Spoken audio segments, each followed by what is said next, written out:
87 établissements ont donné leur accord à l'expérimentation de tenue unique à l'école. À l'heure actuelle, c'est ce qu'a indiqué donc le ministre de l'Éducation nationale, Nicole Belloubet, qui avait été épinglée pour des critiques anciennes formulées contre l'uniforme à l'école. Elle a donc nuancé son propos en jugeant que l'expérimentation lancée par l'exécutif pouvait être un moyen d'aider les élèves et d'éviter les discriminations. Plus largement, nul ne doute que le système public de l'enseignement, malgré les budgets qui lui sont alloués, mérite d'être repensé. Des initiatives pédagogiques originales se sont lancées déjà il y a quelque temps pour affronter les défis posés, notamment par l'arrivée de nouvelles populations dans ce qu'on appelle les banlieues. D'ailleurs, se tient ce soir à Paris, dans le 17e, une soirée donc intitulée « Quelle école pour nos banlieues ?» organisée par l'Institut éthique et politique, à laquelle participera Marc-Henri Figuier, notre invité. Il est administrateur du réseau Espérance Banlieue et président du cours Charlemagne à Argenteuil. Bonjour Marc-Henri Figuier. Bonjour Louis. Avant d'aborder la question de l'école dans les banlieues, l'uniforme va nous servir de trait d'union. Il y a l'uniforme à l'école, on va en parler. Il y a aussi l'uniforme des militaires. Et vous qui êtes un ancien militaire, qui avez dirigé un régiment, commandé un régiment de cavalerie, Emmanuel Macron a annoncé que des troupes pourraient aller en Ukraine. Qu'en pensez-vous ? Je pense que c'est le signe d'abord d'une situation très dégradée en Ukraine, dont je peux témoigner puisque j'y vais de temps en temps. Et c'est aussi le signe d'une forme d'inquiétude sévère du côté occidental. Et donc aujourd'hui, envoyer des troupes en Ukraine, c'est un peu tôt pour en parler, mais ça peut prendre plusieurs formes. Mais c'est le signe évident d'une escalade, et qui peut s'avérer très dangereuse, car on ne sait plus où ça va ensuite. Quelle forme ça prend ? Ce sont des régiments qu'on envoie ? Ça peut être des régiments qu'on envoie, ça peut être ça peut être des conseillers, ça peut être plein de choses. Envoyer des troupes, ça peut prendre plusieurs formes. Le modèle n'est pas encore défini, je pense que c'est sûrement en train de se planifier. On est à ce stade-là. Mais pour moi, c'est un signe d'inquiétude profonde. C'est la première fois depuis 2 ans qu'on envisage d'envoyer des troupes, c'est-à-dire de prendre part à la guerre, comme belligérant. La défense est organisée autour de l'arme nucléaire, mais oui. Là, on est dans une situation un peu différente. Oui, l'arme nucléaire en France est une force pour nous. Elle nous permet d'être membre du Conseil de sécurité. Elle nous permet de définir notre sécurité autour de la dissuasion, et notamment notre territoire national. Mais elle nous force elle nous conduit à avoir un modèle d'armée, si j'ose dire, qui n'est pas un modèle d'armée très épais, qui est un modèle d'armée moderne, efficace, premier modèle d'armée en Europe, première armée en Europe. Mais est-il prêt aujourd'hui à s'engager dans un conflit de haute intensité et qui va durer ? Je ne sais pas. Donc aujourd'hui, en tout cas, à l'heure où nous parlons, vous dites, Marc-Henri Figuier, que c'est un signal d'escalade. Assurément, et que c'est une parole qui engage. Quand on dit on envoie des troupes, ça veut dire qu'on franchit une frontière quand même. Je pense que le propos exact, c'est on peut envisager, donc on en est encore là, mais moi j'ai constaté dans mon dernier voyage en Ukraine qu'effectivement il y avait un certain désarroi en Ukraine devant la situation. Le mur russe est renforcé, la capacité d'offensive des Ukrainiens aujourd'hui est très faible. Aujourd'hui, ils en sont à organiser leur défense ferme dans la profondeur. Et c'est vrai qu'envoyer des troupes dans ces conditions, ça peut prendre plusieurs formes, mais c'est le signe d'une escalade qui correspond au désarroi que j'ai constaté en Ukraine et chez les politiques, chez les dirigeants et dans le peuple également. Parce que les jeunes de 20 ans en Ukraine, vous savez, vous parliez de démographie avec votre intervenant précédent. La démographie est un vrai problème en Russie comme en Ukraine. Et donc aujourd'hui, préserver les jeunes catégories d'âge, 18-25 ans, c'est une préoccupation des 2 pays. Et c'est un sujet clé pour l'avenir. Alors, vous avez été officier pendant 30 ans, commandant de compagnie à la Légion étrangère. Je me disais, il y avait peut-être un lien avec l'école, parce que la Légion étrangère est un peu une maison d'éducation. Et donc aujourd'hui, l'école, du moins certains types d'écoles, en particulier le cours Charlemagne à Argenteuil, c'est quand même un principe. Alors ce n'est pas la Légion étrangère, mais il y a un uniforme et il y a quand même une dimension éducative forte. C'est vrai que quand on m'a proposé en 2016 de m'occuper d'un projet d'école Espérance Banlieue à Argenteuil, moi je m'occupais de la Sainte Tunique à l'époque, l'ostension de la Sainte Tunique à Argenteuil, et je me suis interrogé. J'étais à ce moment-là commerçant international, j'étais sans arrêt en étranger, je me suis interrogé. Et puis c'est vrai que j'ai puisé dans mon passé de légionnaire, et je me suis dit, au fond, qu'est-ce qui fait la force de la Légion ? C'est l'institution, c'est cette capacité à se dire, derrière son chef, je me bats pour mon institution. Et l'uniforme dans les armées, comme dans les écoles, ça sert à ça. C'est-à-dire, je suis membre d'une institution, je suis quelqu'un qui est solidaire. Et mes solidarités, c'est ça l'intérêt de l'uniforme. Mes solidarités ne sont pas forcément celles de la rue. Vous voyez, dans nos banlieues, les solidarités de la rue, du quartier, de l'immeuble sont importantes. Alors l'uniforme, ça dépasse tout ça. C'est-à-dire, maintenant, je suis solidaire d'une école qui travaille pour le bien commun. Et je suis fier de cette école et je sais que celle-là va m'apporter quelque chose. Je suis une richesse pour elle et elle est une richesse pour moi. C'est ça l'uniforme. Comment concevez-vous l'expérimentation, justement, que Nicole Belloubet a engagée dans les pouvoirs publics? Enfin, dans les pouvoirs publics, dans le système éducatif public. Je pense qu'aujourd'hui, dans l'état de l'opinion, et notamment de notre jeunesse, quand on leur parle d'uniforme, ils voient immédiatement le service militaire, les armées, la police dans les banlieues. Donc, je ne pense pas que spontanément les jeunes soient majoritairement décidés à tester l'uniforme. Alors, on a choisi 87 écoles, c'est vrai. Nous, ça fait déjà, Espérance Banlieue, 10 ans que nous avons des uniformes. Ça se passe très bien. C'est un uniforme léger. Il ne s'agit pas que ça soit un poids énorme, financier pour les parents ou pour l'État. C'est quelque chose de léger. C'est un signe distinctif, mais je pense que ça aurait gagné d'être expérimenté partout. Je pense que à demander l'avis des jeunes, aujourd'hui, on prend un risque de biaiser un peu l'expérimentation sur 87 écoles. C'est pas beaucoup. Ça ne suffit pas. Je pense pas. Le nombre d'écoles, mais l'uniforme non plus ne suffit pas. Non, ça suffit pas. Qu'est-ce qu'il faut en plus? L'uniforme, ça va avec un mode d'éducation. Je crois qu'aujourd'hui, si vous voulez, on peut se demander, mais un ami m'a demandé hier, et le taxi qui m'a amené ce matin me disait, mais pourquoi l'école dans les banlieues? Qu'est-ce qu'elle pose comme problème particulier? On vit une crise de l'éducation. Cette crise de l'éducation, elle a 1000 racines, elle a 1000 causes. Crise de la famille, on en parlait tout à l'heure à propos de la démographie, crise de l'école, crise de l'éducation en général. Donc en général, mais dans les banlieues, elle a un impact beaucoup plus fort, puisque vous avez, par exemple, je pense à la banlieue que je connais le mieux, Argenteuil, vous avez un taux d'échec scolaire en troisième pas loin des 40%, vous avez un taux de chômage très important.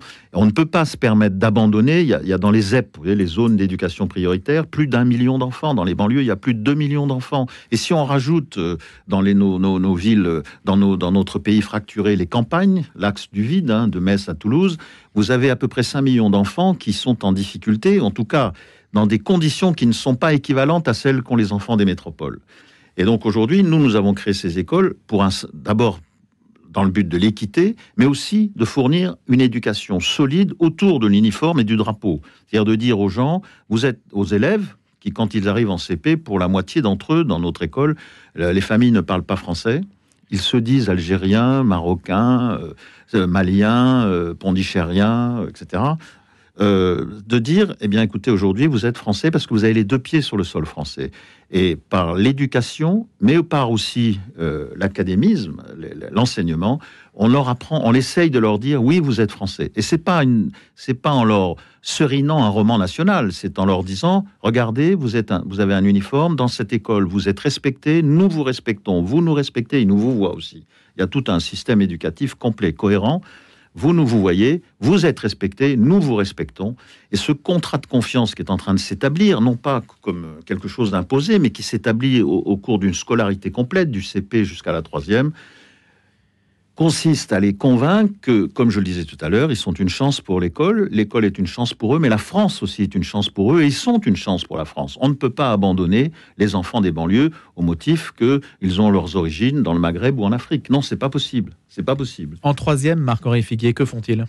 En 3e, on a mis en place un système d'orientation, notamment à l'école d'Argenteuil, on a une enseignante qui vient, qui est très compétente dans le domaine, et on essaye de leur trouver les meilleurs lycées dans le Val d'Oise, voire à Paris. Je suis en train d'essayer de placer 1 ou 2 élèves dans des lycées comme Condorcet, comme Franklin, etc.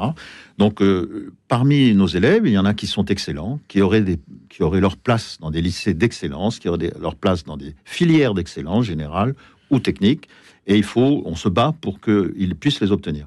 Sont-ils recrutés, justement? Alors, dans mon école, on arrive à la 3e cette année, mais l'année dernière, oui. Par exemple, nous avons eu l'école d'Asnières, a eu des partenariats avec l'école Saint-Dominique de Neuilly. Nous avons quelques élèves qui vont aller dans des lycées parisiens prestigieux et on espère que tout ça va s'amplifier. Mais c'est un phénomène de longue haleine, un travail quotidien et une démonstration d'efficacité. Aujourd'hui, nous sommes en train de démontrer que ce que nous faisons, c'est efficace. Nos enfants savent lire au CP, savent compter au CP, et ils arrivent en 3e avec une culture générale. Notre objectif, c'est pas simplement de faire des mécaniques intellectuelles, c'est de faire aussi des enfants qui ont une profonde liberté intérieure. Et dans les ghettos que nous connaissons dans les banlieues, c'est pas simple. C'est déjà pas simple à Paris-Ouest ou dans les grandes métropoles d'avoir une liberté intérieure dans cette époque de bruit incessant et où l'éphémère triomphe du long terme. Mais dans nos banlieues, c'est encore pire. C'est encore pire parce que le bruit... Mais on pourrait supposer que la religion est un poids supérieur. Oui, la religion est un poids supérieur. Nous sommes des écoles aconfessionnelles, mais nous nions pas le fait religieux. Ce qui nous distingue peut-être aujourd'hui, c'est une vision, c'est une notion de la personne, de l'anthropologie qui comprend à la fois le physique, l'intellectuel et le spirituel. On ne peut pas dénier le fait spirituel. On essaye de l'accompagner, de le comprendre et de le rendre tolérable, c'est-à-dire de faire qu'entre chrétiens, musulmans, évangélistes, puisque nous avons les 3 religions dans notre école, on trouve une plateforme commune, un point, des raisons de se parler, de vivre ensemble. Comment vous y prenez-vous pour favoriser la liberté intérieure ? La liberté intérieure, vous savez, moi j'ai eu 6 enfants, ma propre liberté intérieure, c'est un combat quotidien.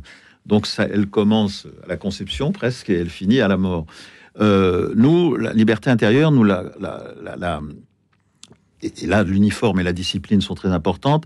Elle consiste d'abord à imposer une règle, un peu comme chez les moines ou dans les armées, une règle de concentration et de silence. Imposer du silence, imposer de la concentration, imposer des moments de réflexion. Premier point. Deuxième point, nous essayons d'avoir une formation académique extrêmement rigoureuse, sans faux fuyant. Nous travaillons sur la vérité. Vous devez à la vérité. J'avais un directeur, le premier directeur de l'école, Benoît de Longvilliers, lui disait, insistait beaucoup sur cette notion de vérité. Les enfants, tous les matins, ils disaient, interrogez-vous, quelle est la vérité ? Dites vrai. Ça, c'est très important. Et enfin, on essaie... Dites vrai en mathématiques, en sciences, dans tous vos comportements. Dites vrai à vos amis, dites vrai à votre professeur, dites vrai à votre papa, à votre maman, dites vrai dans tous les domaines. Dites vrai. La vérité, recherchez la vérité. Et deuxièmement, nous essayons de les éduquer au... Troisièmement, pardon. De les former au discernement. Par exemple, nous essayons d'entamer la philosophie dès la classe de 4e. Non pas une philosophie compliquée, mais de travailler sur la liberté intérieure, sur le discernement, sur la concentration, sur la liberté, sur la légitimité, sur la légalité. On a fait par exemple un atelier sur la légalité et la légitimité. C'était au mois de décembre dernier. Et c'était passionnant de voir des enfants se demander dans leurs attitudes quotidiennes qu'est-ce que est légitime et qu'est-ce qui est légal. Le droit est-il toujours conforme au bien ? Le bien est-il toujours conforme au droit ? Et je m'interroge en permanence, nous leur demandons de sans arrêt s'interroger sur chacune de leurs actions vis-à-vis de leurs professeurs, vis-à-vis de leurs amis, vis-à-vis de leur famille. Qu'est-ce qui empêche, Marc-Henri Figuier, que Nicole Belloubet, l'Éducation nationale, reprenne finalement des méthodes que l'école publique avait pu utiliser il y a quelques décennies ? Oui. Après tout, ce n'est pas incompatible avec l'école républicaine. Écoutez, je ne sais pas ce que Nicole Belloubet pense de la question, mais moi, ce que je crois, c'est que... Les moments de réflexion, le discernement et le fait de s'interroger, c'est quand même... Absolument. Cartésien, c'est même l'enfant des Lumières, si on peut dire. Absolument, c'est tout ça. Alors, moi, je pense que le principal obstacle à tout ça, c'est les effectifs dans les classes. Il y a 13 millions, je crois, d'enfants scolarisés en France chaque année. À Argenteuil, vous avez un taux démographique très important. Ce qui distingue aussi nos banlieues du reste du territoire national, c'est la démographie. Vous en parliez avec le professeur Friedman. Je crois que c'est un point clé. Donc, les effectifs. Quand vous avez 30 enfants par classe, c'est beaucoup plus difficile de faire ce que je dis que quand, comme chez nous, nous en avons entre 15 et 18. Vous comprenez ? C'est beaucoup plus difficile. Mais sur le plan des principes, rien n'empêcherait que Espérance banlieue et l'éducation nationale travaillent de concert et des modèles semblables. Est-ce qu'il y a de l'échange d'informations, des relations? Plus ou moins, si on arrivait à poser les problèmes idéologiques, à les mettre dans un tiroir pour un petit moment, on s'apercevrait finalement que nous aurions beaucoup intérêt à apprendre l'un de l'autre. Nous avons à apprendre des enseignants du public, beaucoup. Moi, nous avons recruté dans nos écoles quelques enseignants du public qui sont très bien, qui ont beaucoup de choses à nous apprendre. Nous avons aussi à apprendre au public, puisque nous avons dans nos professeurs la liberté de recruter. Donc, par exemple, aujourd'hui, à Argenteuil, sur 15 professeurs, on en a à peu près 2/3 qui sortent des grandes écoles, Sciences Po, HEC, Normal, etc. Et donc, cette confrontation tous les jours de professeurs issus de l'éducation nationale et de gens qui viennent de l'entreprise ou d'écoles de commerce ou d'écoles d'ingénieurs, c'est passionnant et c'est une richesse pour les enfants. Donc, on a à apprendre ça. On a à apprendre sur la diversité des recrutements, sur la gestion des écoles, sur l'exercice de l'autorité dans une école. Mais aussi, on a à apprendre de professeurs du public, évidemment, sur la pédagogie, sur la façon de prendre les enfants, sur la façon d'être dans une classe, etc. Tout ça, c'est très bien. Quand un professeur arrive à s'en sortir avec 30 élèves, c'est qu'il est bon. Y a-t-il du harcèlement ? Bien sûr qu'il y en a partout, du harcèlement. On a dû, d'ailleurs, une fois ou deux sévir. Et seulement chez nous, le harcèlement, il n'y a pas 3 avertissements, si vous voulez. D'ailleurs, dans aucun domaine, il y a 3 avertissements. Dès qu'il y a des fautes graves, c'est l'exclusion immédiate. Temporaire d'abord et définitive ensuite. On ne peut pas se permettre... Les familles jouent le jeu ? Totalement. Alors c'est un 3e point que je voulais qu'on abordera ce soir d'ailleurs dans notre colloque. Les familles que nous avons, nous, dans nos banlieues, sont extrêmement rigoureuses. Alors elles sont pour 90% musulmanes, mais elles sont extrêmement rigoureuses et extrêmement attachées à la solidité de la famille, à l'éducation des enfants. Elles veulent évidemment le meilleur pour leurs enfants. Et elles sont derrière nous. Elles signent, quand elles rentrent chez nous, une charte. Elles acceptent la discipline. C'est à rebours de l'idée, Marc-Henri Figuier, que les familles se débarrassent un petit peu de leurs enfants qu'elles laissent dans la rue et qu'elles ne s'en occupent pas. Totalement. Là, c'est l'inverse. C'est l'inverse. Il y a le cas contraire. Quand j'étais à Argenteuil, j'ai bien vu les ravages à la fois d'une forme d'islamisme conquérant, à la fois des trafics, à la fois de cette idée un peu terrible qui consiste à dire la France est un ennemi, la France est une puissance coloniale et nous continuons à être des colonialistes. Non, nous, on n'est pas parti sur cette base-là. On a touché des familles énormément, assez rapidement. Quand vous pensez que nous avons ouvert l'école en septembre 2017 avec 9 enfants, nous en avons 150 aujourd'hui, et on a plus de 60 enfants en liste d'attente. 60 enfants en liste d'attente. Si je pouvais créer une 2e école à Argenteuil, je le ferais. Seulement, nous sommes tellement... L'école est quasi gratuite pour nos familles. Ils n'ont pas les moyens de payer. Donc, nous sommes dépendants des dons. Si vous regardez sur le site Cours Charlemagne Argenteuil, vous verrez qu'il y a un site pour donner. Nous sommes dépendants des dons à 80%. Et un budget d'une école... sans subside de l'État. Sans subside de l'État. Donc, nous nous débrouillons par nos propres moyens. On vend, entre guillemets, notre école à des donateurs. Et on a quand même un budget de 800 000 euros avec 15 salariés. C'est une entreprise. On est aussi une entreprise. Ce modèle économique du cours Charlemagne qui avait fait parler de lui en temps, au moment où ça s'est créé, hein, est-ce que ça s'est un petit peu répandu ou est-ce que c'est difficile à reproduire ? C'est difficile à reproduire. Pourquoi ? C'est difficile à reproduire parce que vous êtes tellement... Ça pourrait être reproduit, mais ça voudrait dire qu'il faudrait installer l'idée que l'éducation est partie prenante de la responsabilité sociale des entreprises. C'est-à-dire qu'il faudrait qu'à côté des dons de particuliers, de l'IFI ou de l'impôt que nous défiscalisons évidemment, de toutes les formes de défiscalisation qui bénéficient aux particuliers, il faudrait qu'il y ait une vraie structure éducative qui se fonde sur une participation des entreprises au titre de la RSE. Et donc, ça n'existe pas. Ça n'existe pas. Je crois que le fondateur d'Espérance Banlieue, Éric Mestralet, a eu l'idée géniale de lancer la ferme, et il y en a pour 4 ou 5 ans. Nous faisons ça avec un fonds d'investissement qui est piloté par des amis d'Espérance Banlieue, des gens qui ont bien compris ce que nous y faisons. Il n'est pas d'ailleurs limité à Espérance Banlieue. Je crois que l'éducation, c'est pas seulement Espérance Banlieue. C'est tout un tas d'associations qui contribuent, notamment dans les banlieues, à essayer d'enrichir la banlieue et de la sortir de son ghetto. Mais c'est un modèle auquel il faudrait réfléchir, oui. Et Merci. Nous y réfléchissons et on essaye de le mettre en place, oui. Percevez-vous l'entrisme des frères musulmans ? Oh, les frères musulmans, ils sont partout, oui. Ils pourraient entrer chez nous comme ailleurs. Je travaille beaucoup, j'ai l'occasion de me promener beaucoup, enfin de travailler beaucoup au Moyen-Orient, donc je vois bien l'opposition entre les frères musulmans et d'autres puissances d'ailleurs, et d'autres pouvoirs dans le monde arabe. Je pense au wahhabisme, au salafisme.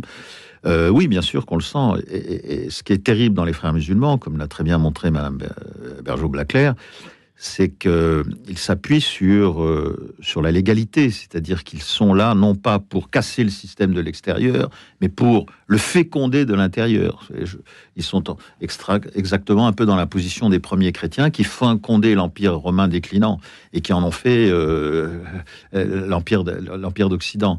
Là, oui, c'est une vraie menace intellectuelle, spirituelle. Et oui. Parce que l'enseignement privé classique est exposé à des tentatives d'entrisme. Oui, nous aussi, oui. Avec des filles qui se voilent au bout de quelques temps, etc. Oui, On demande qu'il y ait des espaces de prière qui soient réservés au bout d'un certain temps, etc. Nous sommes totalement conscients des possibilités d'infiltration.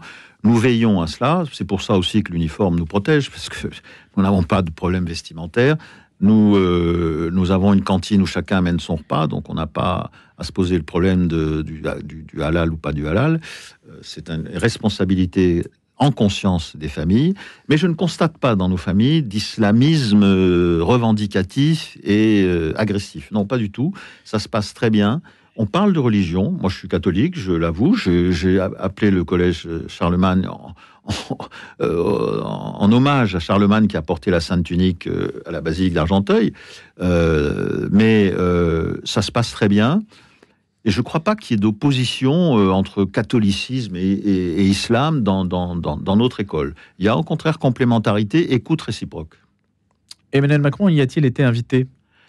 Oui, je crois que, enfin, je ne sais pas, mais nous avons reçu beaucoup de gens. J'ai reçu des anciens premiers ministres, des grands patrons. On a reçu dans nos écoles tout un tas de personnalités qui ont toutes été intéressées. Une fois, un premier ministre, je ne citerai pas, nous a dit ce que vous faites, c'est formidable, mais personne ne vous aidera. Pourquoi personne ne nous aidera ? Parce que vous êtes un signe de contradiction. Bien, moi, je trouve qu'être un signe de contradiction, c'est assez riche. Et je ne parle pas simplement comme catholique. Alors, signe de contradiction par rapport à quoi ? Au système éducatif classique ? Par rapport au système éducatif, etc. Là, je parle d'il y a 2 ans. Donc, aujourd'hui, les choses ont évolué. L'arrivée de Gabriel Attal, les événements, les émeutes de juillet, ont fait prendre conscience, je dirais, aux puissants, aux gens qui sont au pouvoir, de la problématique de l'éducation en banlieue. Quand vous pensez les émeutes de juillet, c'est 60% d'enfants issus des banlieues et de familles monoparentales. Merci beaucoup Marc-Henri Figuier. On se reparle ce soir à l'occasion donc de ce colloque qui se tient à Paris dans le 17e